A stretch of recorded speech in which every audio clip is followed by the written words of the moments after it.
So the 2016 U.S. presidential election is over. We had two speeches in the last 24 hours, a victory speech and a concession speech. How do they do? First, Donald Trump gave a victory speech early in the morning, the day after the election. How did he do? Now, this was a very, very different speech for Donald Trump. Everything about his style was different. He came across, believe it or not, humble.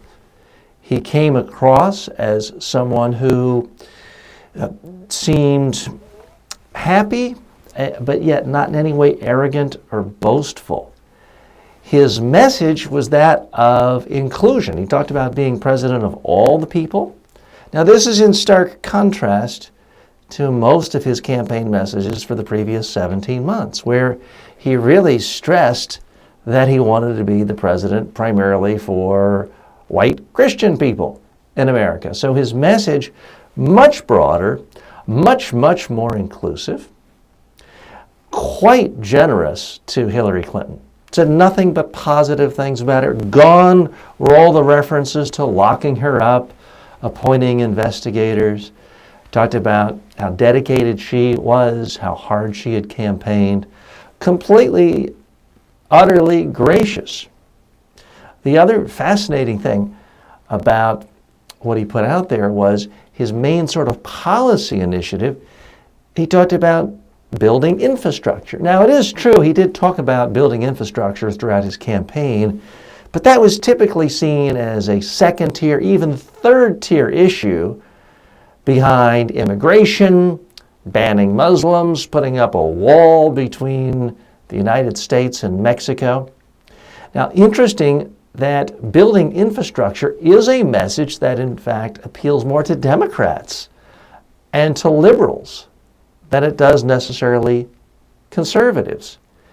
So it was, I think, a wise choice of a message as far as being conciliatory. The other thing it did is calmed the markets down. Initially, the futures markets around the world were in chaos, dropping quickly. There was a little bit of chaos early Wednesday morning, even in the U.S., but then things stabilized and actually went up a little. Most observers think the reason is, and I agree, that Donald Trump's message was very calming and reassuring. It's almost as if he's sending a message of, okay, the campaign is over. I'm now going to be presidential, mature, express empathy, be inclusive. Now, many observers thought he would do that once he won the Republican nomination and was appealing to all voters in a general election. There really wasn't a pivot along those lines, even though it was widely anticipated. Are we seeing that now? Well, based on this one victory speech and one victory speech only, he did a good job of that. He calmed the markets. He struck the right tone as far as celebrating with his own supporters, was very specifically appreciative, family, friends, seemed to be enjoying the moment, but really did extend an olive branch to Hillary Clinton, Democrats, liberals, progressives, people who, frankly, are in complete, utter shock and are in the depths of depression when he was giving that speech. He wasn't putting salt in the wounds. He certainly wasn't making them feel worse. He wasn't rubbing it in. He wasn't taunting anyone. He certainly wasn't doling out nicknames. So I give him very high marks for his victory speech.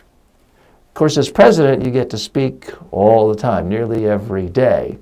So a victory speech, while it does set a tone, many people well remember Barack Obama's victory night speech back in 2008. It's only one small piece of a puzzle. Donald Trump has a very, very specific reputation among voters. Those who voted for him obviously like it more than the reputation of Hillary Clinton. But for those who don't, he has the highest negatives of any president-elect in the history of the United States.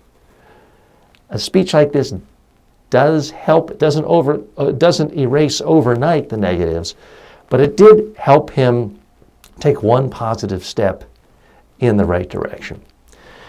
Now let's switch our attention to Hillary Clinton. She did not make any concession speech the night of the campaign. She waited till about 10:30, 11 the next day, Wednesday, to give her concession speech. And she was pretty much exactly what you would expect. She pledged support to Donald Trump.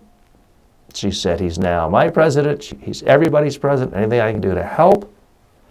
She did not spend a lot of time dwelling on the fact that she actually earned more votes than Donald Trump. He, of course, won in the Electoral College, which is all that really matters in the way the U.S. democracy is set up.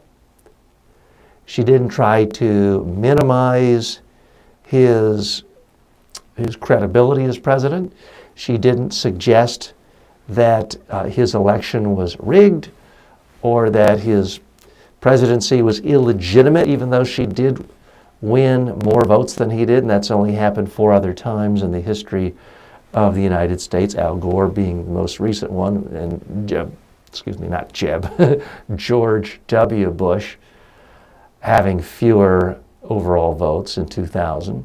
So she didn't dwell on those things.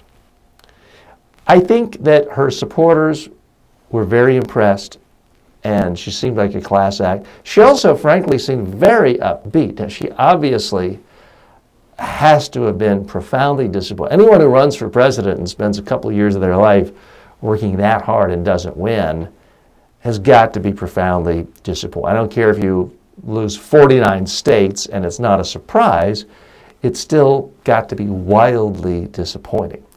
But in a situation like this, where all the polls told her she would win, in many cases, supporters, pollsters, consultants, people she respects have been telling her for weeks, if not months, she was going to win in a landslide. To lose in such a shocking situation, you would think would break almost any person. But she wasn't teary. She certainly wasn't bitter. She didn't sound like Richard Nixon after one of his defeats, talking about you won't have Nixon to kick around anymore. She really did sound upbeat, positive, and putting things in perspective. Her supporters were very, very pleased with it. They, of course, are distraught about other things, namely having lost the election. And so far in the commentary, even Hillary Clinton's worst enemies did not see anything in this speech to pick apart. They're more focused on their own celebration, which is normal and customary in this situation. For Hillary Clinton, this may be the last big speech where she ever captures the attention of the world. Now, she's someone who is obviously committed to public policy, and I really don't think she's just going to be a full-time grandmother. But at age almost 70, I do think this was her last campaign. And this was her last campaign speech. It's not the way she wanted to go out, but as a politician, you can't necessarily control that. You can control how you speak. And I have been very critical of how Hillary Clinton has spoken over the years. She's often had a problem of yelling too much, but she didn't do that. She struck the right tone. She seemed appropriately sad. It wasn't sort of some sort of fake, phony, everything's great. It wasn't that.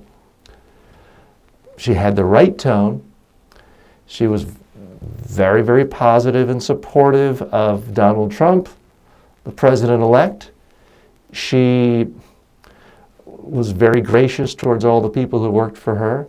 She was very supportive to the notion of democracy, stability, and transition of power, and yet did lay down some markers of, okay, here are our ideals, our principles, and the people who supported me need to continue focusing on this issue and holding people in power accountable. So I frankly don't know how she could have done the speech any better. Is it going to make much of an impact on the historical record?